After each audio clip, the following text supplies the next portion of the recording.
बहुत समय पहले एक क्यूरियस लड़का था जो एडवेंचर्स चाहता था।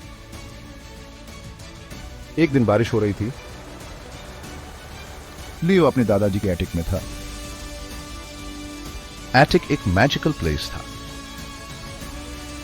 पुराने ट्रेजर्स से भरा हुआ और पुरानी लकड़ी की खुशबू आ रही थी। अंदर जाते हुए मुझे एक फॉरगॉटन ट्रेजर दिखा। यह एक पुरानी घड़ी थी, धूल भरे कोने में छिपी हुई। उसके मिस्टीरियस ऑरा से अट्रैक्टेड लियो ने अपना हाथ बढ़ाया और घड़ी की स्मूथ सतह को छुआ। मुझे लगा कि मुझे कुछ एक्स्ट्रॉर्डिनरी मिला है।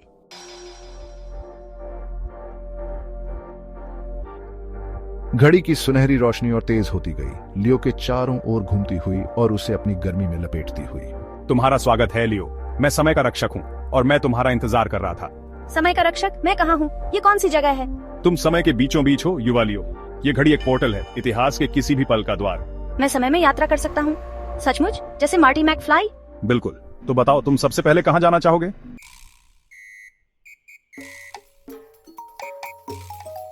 मुझे प्राचीन मिस्र ले चलो। मैं पिरामिड और फराओ देखना चाहता हूँ। लियो के आसपास सुनहरी रोशनी तेज हो गई, घूमती हुई और तेज होती गई, एक चमकदार भंवर में बदल गई। उसे हल्कापन महसूस हुआ, जैसे वो हवा में तैर रहा हो, चमकीले रंगों और घूमती रोशनी की एक सुरंग से गुजर रहा हो। मुझे आश्चर्य और खुशी की एक लहर ने घेर लिया, जैसे मैं इतिहास की किताब के पन्नों में डूब गया हूँ।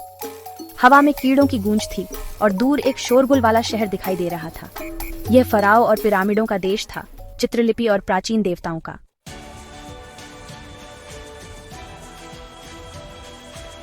महान पिरामिड के पास आते ही लियो ने देखा कि बहुत सारे लोग इसे बनाने में जुटे हुए हैं। नमस्ते, लगता है आप रास्ता भटक गए हैं। क्या आप महान पिरामिड का निर्माण देखना चाहेंगे?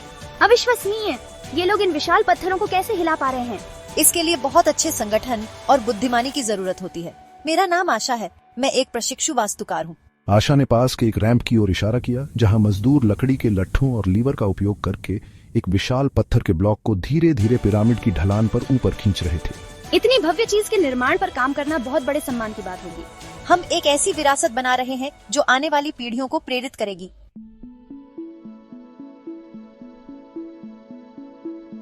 लियो ने आशा के साथ पूरा दिन बिताया, पिरामिड्स कैसे बने और एंशिएंट इजिप्शियन कल्चर के बारे में सीखा। मैं तुम्हें कुछ देना चाहती हूँ। आशा ने एक छोटा सा कार्व्ड स्कारब दिया। स्कैरब पुनर्जन्म और बदलाव का प्रतीक है। इसे अपने एंशिएंट इजिप्ट के सफर की याद में रखना। शुक्रिया आशा, मैं आज का दिन और जो तुमने मुझे सिखाया कभी नहीं भूलूंगा। तुम्हें जाना होगा, समय की रेत फिर से बह रही है।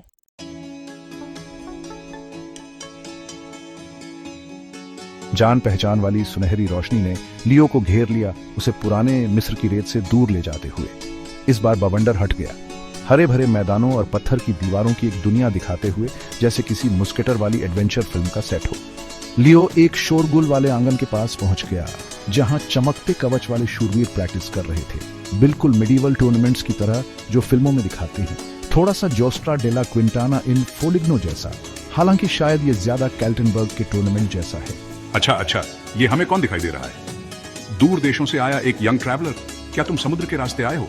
उसके सामने एक लंबा प्रभावशाली शूरवीर खड़ा था, चमकते कवच में, बिल्कुल रूस की बास्केटबॉल टीम के प्लेयर जैसा इंप्रेसिव, एकदम एंड्रिक किरिलेंको। तुम्हारा स्वागत है यंग ट्रैवलर। मैं सर एबोनी हूँ, इस राज्य का शूरवीर। क्या बात तुम्हें हमारे इस छोटे से घर ले आई? तुम खोए हुए लग रहे हो यंग मैन। मेरा नाम लियो है। मैं यहाँ, मतलब मुझे सच में नहीं पता मैं यहाँ कैसे आया। ऐसा लग रहा है जैसे कोई हिडन कैमरा प्रैंक हो, जैसे रोजी ग्राश प्रोग्राम में होता है। लेकिन मुझे इस टाइम पीरियड के बारे में और जानने में बहुत इंटरेस्ट है, जैसे मैं किसी टाइम मशीन में आ गया हूँ, बिल्कुल back to the future movie की तरह। सर एबानो बहुत ज्यादा मिलनसार निकले। उन्होंने लियो को अपने साथ रखा और इस मध्य युगीन दुनिया के रिवाज और परंपरा से वाकिफ कराया।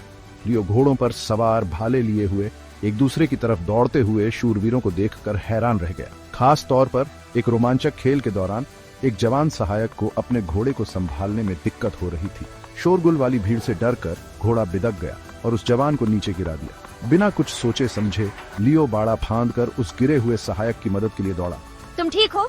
लगता है हाँ, तुम्हारी वजह से तुमने मुझे बचा लिया।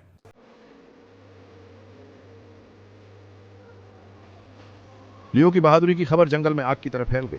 शाबाश युवा लियो, ये एक बहादुर काम था। तुमने बिना कवच और निशान के भी सच्ची शूरवीरता दिखाई। मैंने बस वही किया जो मुझे करना चाहिए था। यही तो एक सच्चे हीरो को बनाता है लियो। दिल की बहादुरी मायने रखती है। रात होने पर सर एबानो ने लियो को एक छोटा सा चांदी का मेडलियन दिया। इसे रखो लियो।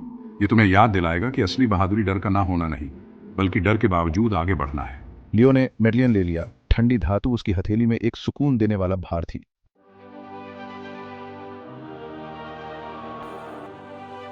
टाइम कीपर की घड़ी का सुनहरा प्रकाश फिर से लियो को घेर लिया, उसे मध्ययुगीन दुनिया की आवाजों और नजारों से दूर ले गया।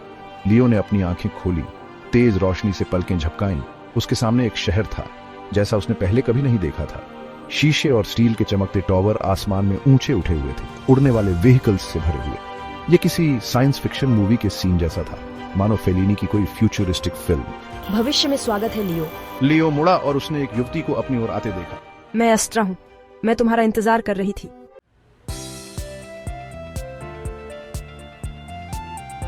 एस्ट्रा लियो को फ्यूचरिस्टिक सिटी के हार्ट में ले जा रही है, एक चमकता हुआ मजे सा, जिसमें शिनी टावर्स और हैंगिंग गार्डन्स हैं। हम कहाँ हैं? यह लुमिना है, हम इस क्रिस्टल सिटी भी कहते हैं। रास्ते में अस्ट्रा ने बताया कि लुमिना एक ऐसा सिटी है जो रिन्यूएबल एनर्जी सोर्सेज से चलता है, जहां टेक्नोलॉजी और नेचर एक साथ रहते हैं। ये तो कमाल है। हमने पिछली जनरेशंस की गलतियों से सीखा है लियो। हम समझ गए हैं कि असली प्रोग्रेस प्लेनेट के साथ हार्मनी में ही है। आगे चलते हुए लियो ने देखा कि लुमिना के लोग बहुत शांत और खुश दिख रहे हैं। अस्त्र ने लियो को एक बहुत ही शानदार इमारत तक ले गई, जो पूरी तरह से झिलमिलाते कांच से बनी हुई थी। ये अंदर से एक नरम रोशनी से चमक रही थी और आसमान के रंगों को एक बड़े प्रिज्म की तरह रिफ्लेक्ट कर रही थी। यह इनोवेशन सेंटर है, अस्त्र ने बताया। उसकी आवाज में जबरदस्त उत्साह था। यहाँ हम नए आइडियाज एक्सप्लोर करते हैं और पॉसिबल चीजों की सीमाओं को आगे बढ़ाते हैं। इनोवेशन सेंटर के अंदर बहुत एक्टिविटीज हो रही थी। होलोग्राफिक स्क्रीन्स पर मेडिसिन, रोबोटिक्स और सस्टेनेबल एनर्जी में रेवोल्यूशनरी अचीवमेंट्स दिखाई दे रहे थे। लियो साइंटिस्ट्स और इंजीनियर्स को ऐसे प्रोजेक्ट्स पर काम करते देख रहा था जो किसी माइकल एंड नॉवल से निकले हुए लग रहे थे। अस्त्र उसे एक होलोग्राफिक डिस्प्ले के पास ले गई, जिस पर एक प्रोजेक्ट दिखाया जा रहा था, जिसने उसका ध्यान खींचा। इस पर सैटेलाइट्स का एक नेटवर्क दिखाई दे रहा था, जो धरती पर क्लीन एनर्जी ट्रांसमिट कर रहा था, जिससे प्लैनेट को फॉसिल फ्यूल्स पर डिपेंड रहने की जरूरत नहीं रहेगी। यह अविश्वसनीय है, लियो ने फुसफुसाते हुए कहा। उसकी नजर घूमते हुए एनर्जी पैटर्न से हटी नहीं। यह सब कुछ बदल सकता है। पहले ही बदल चुका है, अस्त्र ने कहा। उसकी आंखों में गर्व की चमक थी। हम लगातार पॉसिबल चीजों की सीमाओं को आगे बढ़ा रहे हैं लियो। हमारा मानना है कि इनोवेशन एक बेहतर फ्यूचर की है। जैसे जैसे वो इनोवेशन सेंटर एक्सप्लोर कर रहे थे, अस्त्र ने बताया कि लुमिना में एजुकेशन और क्रिएटिविटी सबसे इम्पोर्टेंट वैल्यूज हैं। बच्चों को इनकरेज किया जाता है कि वो अपने पैशंस फॉलो करें, हर चीज पर सवाल करें और नए तरीके से सोचें, जैसे किसी यंग साइंटिस्ट कंपटीशन में। हमारा मानना है कि हर बच्चा एक इन्वेंटर हो सकता है, अस्त्र ने पूरे कॉन्फिडेंस के साथ कहा। हमारा फर्ज है कि हम उनके क्यूरियोसिटी को सपोर्ट करें और उन्हें सक्सेस अचीव करने के लिए जरूरी टूल्स दें। लियो सिटी के प्रोग्रेस के लिए पैशन और ह्यूमन क्रिएटिविटी की पावर में उनके स्ट्रॉन्ग बिलीफ से इंस्पायर्ड था।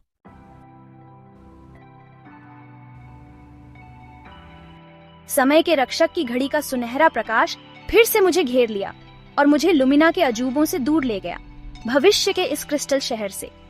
समय और प्रकाश का एक घूमता हुआ भंवर मुझे मेरे दादाजी के धूल भरे अटारी में वापस ले आया। पुरानी घड़ी अब किसी अलौकिक प्रकाश से नहीं झिलमिला रही थी, शेल्फ पर बिल्कुल स्थिर थी। उसकी सुइयां समय में जमी हुई थीं, और फिर भी अब समय हमेशा के लिए बदल गया लग रहा था। वह बहुत देर तक ऐसे ही बैठा रहा, अपनी यात्रा के दृश्यों, ध्वनियों और भावनाओं को अब भी महसूस कर रहा था। वह प्राचीन मिस्र की एक युवा महिला वास्तुकार आशा के बारे में सोच रहा था, जिसकी आंखें जोश से चमक रही थीं जब वह पिरामिड के निर्माण की जटिलताओं के बारे में बता रही थी। उसे अपनी हथेली में स्कारब का वजन याद था, टीम वर्क और दृढ़ता के महत्व की एक ठोस याद। मुझे मध्य युग के एक महान शूरवीर सर एबरहार्ड याद आए, जिनकी हंसी की आवाज गूंज रही थी जब वह मुझे सम्मान और साहस सिखा रहे थे। मेरे सीने पर साहस का प्रतीक चांदी का मेडलियन मेरी त्वचा को गर्म कर रहा था। और वह लुमिना की एक प्रतिभाशाली आविष्कारक अस्त्र के बारे में सोच रहा था, जिसकी आवाज आशा से भरी थी जब वह ऐसे भविष्य के बारे में बात कर रही थी जहां मानवता प्रकृति के साथ सद्भाव में रहेगी। अस्त्र द्वारा उसे दिया गया क्रिस्टल नवाचार और बेहतर भविष्य का प्रतीक एक मृदु आंतरिक प्रकाश से धड़क रहा था। हर मुलाकात, हर सीखा हुआ सबक लियो की आत्मा पर एक अमिट छाप छोड़ गया। मुझे एहसास हुआ कि समय केवल दिनों और वर्षों का एक रैखिक क्रम नहीं है, बल्कि अनगिनत जीवन, सपनों और आकांक्षाओं के धागों से बुनी हुई एक टेपेस्ट्री है।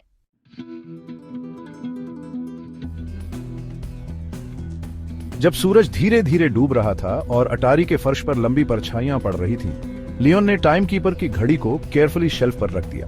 वो जानता था कि शायद अब उसका टाइम ट्रैवल खत्म हो गया है, लेकिन उसने जो लेसन सीखे हैं वो हमेशा उसके साथ रहेंगे। उसने सिविलाइजेशंस को बनते और बिगड़ते देखा था, इंसानी स्पिरिट की बाउंडलेस क्रिएटिविटी और लालच और झगड़े के डिस्ट्रक्टिव कॉन्सिक्वेंसेस भी देखे थे।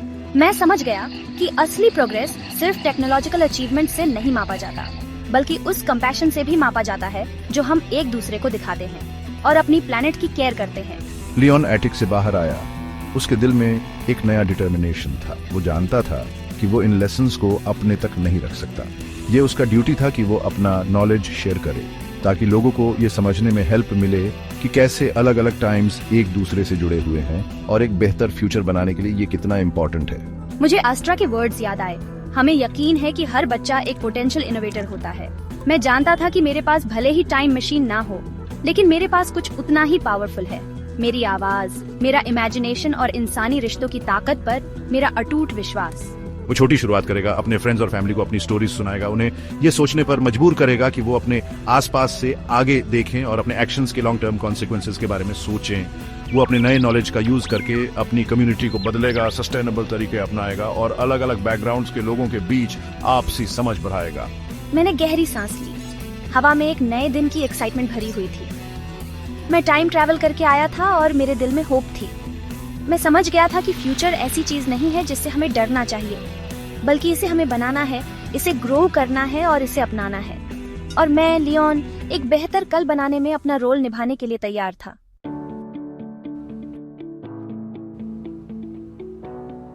मेरा समय यात्रा, जो मेरे दादाजी की पुरानी घड़ी की वजह से शुरू हुआ था, सिर्फ एक एडवेंचर से कहीं बढ़कर था। ये इस बात का एक रिमाइंडर बन गया कि हम सब जुड़े हुए हैं, समय और जगह के पार, हमारी ह्यूमैनिटी के धागों से।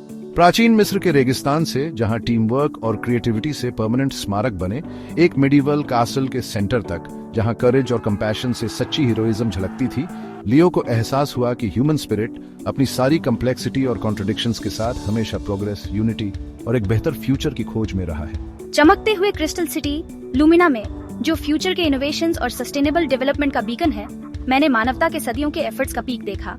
इस बात का प्रूफ कि हम अपने अतीत से सीख सकते हैं और एक ब्राइट फ्यूचर बना सकते हैं। मुझे समझ आया कि चैलेंजेस जिनका हम सामना करते हैं, चाहे वो इंडिविजुअली हो या ग्लोबल कम्युनिटी के तौर पर, उनको ओवरकम किया जा सकता है। स्कैरब, चांदी का मेडालियन, चमकता हुआ क्रिस्टल, लियो के ये ट्रैवल सिंबल सिर्फ सुवेनियर्स से कहीं बढ़कर थे। ये उन परमानेंट वैल्यूज की याद दिलाते हैं जो हमें कल्चर्स और जेनरेशन से जोड़ते हैं।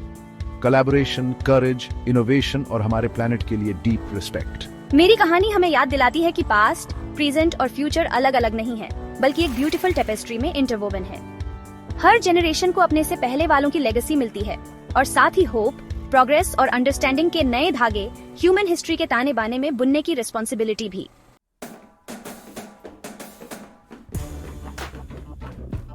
जब लियो एटिक से बाहर निकला, विजडम और नए पर्पस से भरे दिल के साथ, वो जानता था कि उसका सफर अभी खत्म नहीं हुआ है। असल में ये तो बस शुरुआत थी। टाइम कीपर की घड़ी शायद अपनी शांत नींद में वापस चली गई होगी, लेकिन एडवेंचर की भावना, नॉलेज की प्यास और दुनिया को बदलने की तड़प अब लियो के अंदर बस गई थी। मुझे समझ आ गया कि टाइम ट्रैवल करने के लिए मुझे किसी जादुई चीज की जरूरत नहीं है। मेरी पढ़ी हुई हर बुक, हर बातचीत, हर नेक काम, ये सब एक टाइम ट्रैवल है, पास्ट, प्रेजेंट और फ्यूचर से जुड़ने का जरिया। लियो अपने सीखे हुए लेसन्स को शेयर करने के लिए बेताब था, दूसरों को दुनिया को एक नए नजरिए से देखने के लिए, इंस्पायर करने के लिए, हर चीज के इंटरकनेक्टेडनेस को समझने के लिए और उस रिस्पॉन्सिबिलिटी को एक्सेप्ट करने के लिए जो एक ग्लोबल सिटीजन होने के साथ आती है, आज और फ्यूचर जनरेशंस के लिए। मुझे पता था कि बदलाव छोटी चीजों से शुरू होता है, एक आवाज से, एक हिम्मत के काम से, एक आइडिया से जो दूसरों के दिलों में इंस्पिरेशन की आग लगा दे। मैं अपनी आवाज का इस्तेमाल उन चीजों के लिए करूंगा जिन पर मुझे यकीन है, उन वैल्यूज को सपोर्ट करने के लिए जो मेरे लिए इम्पोर्टेंट हैं, और एक ज्यादा फेयर, इक्वल और सस्टेनेबल फ्यूचर के लिए लड़ने के लिए। तो प्यारे लिसनर्स, हम आपको लियो के साथ डिस्कवरीज, रिफ्लेक्शंस और एक्शंस के इस नेवर एंडिंग जर्नी में ज्वाइन करने के लिए इनवाइट करते हैं। अपने पास्ट से क्या लेसन सीखे हैं, फ्यूचर के बारे में आपके क्या ड्रीम्स हैं, आप अपने यूनिक टैलेंट्स और पैशंस का यूज अपने आसपास की दुनिया पर पॉजिटिव इम्पैक्ट डालने के लिए कैसे करेंगे। अब एक्शन लेने का टाइम आ गया है। फ्यूचर हमारा इंतजार कर रहा है, चलो इसे मिलकर बनाते हैं। अगर आपको अच्छी कहानियां और जिंदगी में थोड़ा सा जादू पसंद है तो आप बिल्कुल सही जगह पर आए हैं। दिल से शुक्रिया यहां आने के लिए। अगर आपको हमारे पिछले एडवेंचर्स पसंद आए तो चैनल को सब्सक्राइब करना मत भूलना, ताकि आप नए स्टोरीज और अमेजिंग जर्नीज का हिस्सा बन सके। और बेल आइकॉन पर क्लिक करना मत भूलना, ताकि कोई भी वीडियो मिस ना हो। सब्सक्राइब करके आप इस कम्युनिटी को ग्रो करने में मेरी हेल्प करते हैं, जहां हम एक दूसरे को इंस्पायर कर सकते हैं, सीख सकते हैं और अनफॉरगेटेबल मेमोरीज बना सकते हैं, बिल्कुल एक बड़े फ्रेंडली बारबेक्यू की तरह। शुक्रिया इस एडवेंचर का हिस्सा बनने के लिए। आपकी मौजूदगी हर वीडियो को मैजिकल बना देती है, जैसे नए साल के मेले की शाम। फिर मिलेंगे, जल्दी ही मिलते हैं।